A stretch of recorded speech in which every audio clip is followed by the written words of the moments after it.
সেমাইয়ের মধ্যে ডিম দিয়ে এত সুস্বাদু পিঠা হয় আগে কখনো জানতাম না। তো আজকে আমি তোমাদের সাথে শেয়ার করব সেমাইয়ের মধ্যে ডিম দিয়ে সুস্বাদু একটি পিঠা। তো হাই গাইস, আসসালামু আলাইকুম, welcome back to my channel. কেমন আছো তোমরা সবাই? আশা করছি ভালো আছো। আল্লাহর রহমতে আমি অনেক ভালো আছি। তো গাইস, আজকে আমি তৈরি করে দেখাবো সেমাইয়ের মধ্যে ডিম দিয়ে পিঠা তৈরি। তো তার জন্য কিন্তু এখানে আমি নিয়ে নিছি সেমাই। তো এই সেমাইগুলোকে একেবারে গুঁড়ো গুঁড়ো করে নেব হাত দিয়ে ভেঙে। তো ছোট ছোট টুকরো করে তারপরে কিন্তু আমি এই সেমাইগুলোকে নেব। তারপরে কিন্তু এখানে আমি অ্যাড করে দেব জাল করে রাখা দুধ। তোমরা চাইলে হালকা কুসুম গরম পানিও অ্যাড করতে পারো। তো দুধটা দিয়ে তারপরে কিন্তু এই সেমাইটাকে 5 মিনিটের জন্য আমি রেস্টে রেখে দেব। তো তাতে দেখা গেছে কি সেমাইটা অনেকটা নরম হয়ে যাবে।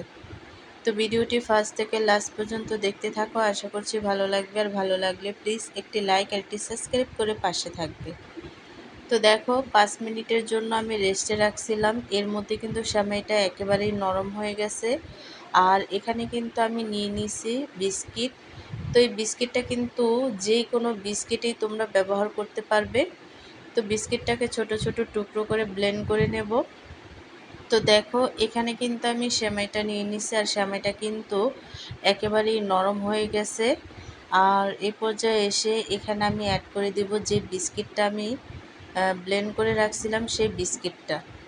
তো বিস্কিটটা দেওয়ার পরে কিন্তু এখানে আমি অ্যাড করে দিচ্ছি স্বাদ মতো লবণ, আর অ্যাড করে দিচ্ছি বেকিং পাউডার। তারপরে কিন্তু এখানে আমি অ্যাড করে দেব কোরানো নারকেল।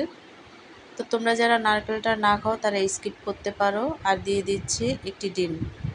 তো ডিমটা দেওয়ার পরে কিন্তু এই পুরো উপকরণগুলোকে ভালোভাবে মেখে নেব।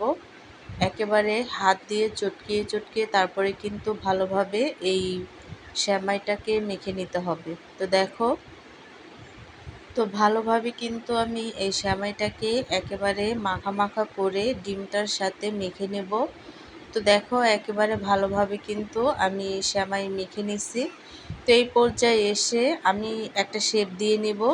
আর কি মালাই চপ যেভাবে তৈরি করা হয় সেভাবে কিন্তু একটা শেপ দিয়ে তারপরে কিন্তু এই পিঠাটাকে আমি ভেজে নেব। তো দেখো, তো বেশি একটা লাল করার দরকার নেই, তো হালকা লাল হলেই চলবে।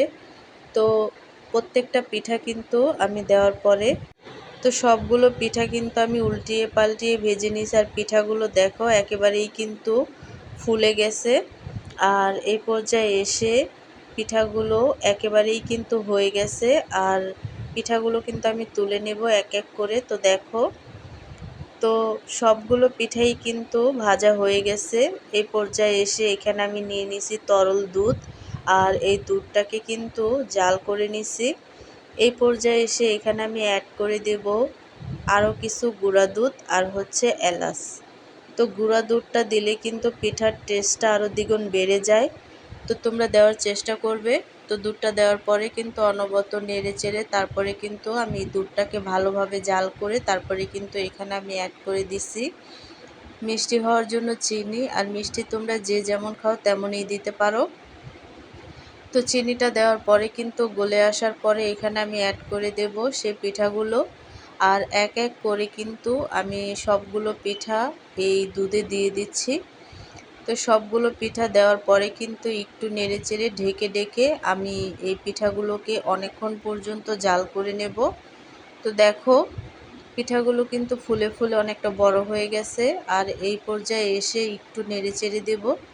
তো দেওয়ার পরে কিন্তু পিঠাগুলোকে আমি আরও কিছুক্ষণ জাল করে নেব। তাতে দেখা গেছে পিঠাগুলো আর একটু বেশি ফুলে যাবে। তো জালটা কিন্তু অফ করে দিছি।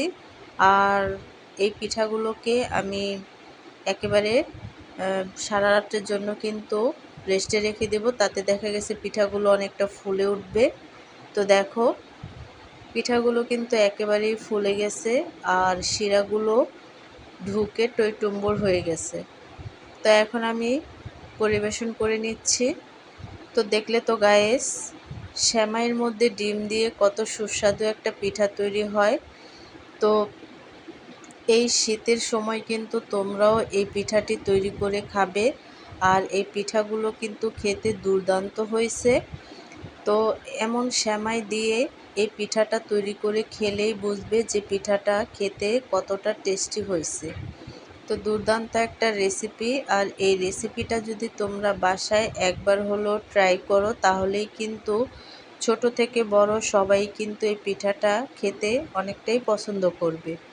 তো পিঠা যেহেতু আমাদের বাঙালিদের প্রিয় খাবার, আর ঘরে ঘরে পিঠার উৎসব তো হবেই, তো সেই জন্য কিন্তু এই পিঠাটাও তৈরি করে খেতে পারো। তো আজকের রেসিপিটা কেমন লাগছে অবশ্যই কিন্তু কমেন্টে জানাবে। তো অন্য কোনো রেসিপি নিয়ে তোমাদের মাঝে আবার চলে আসবো। আজকে এই পর্যন্ত।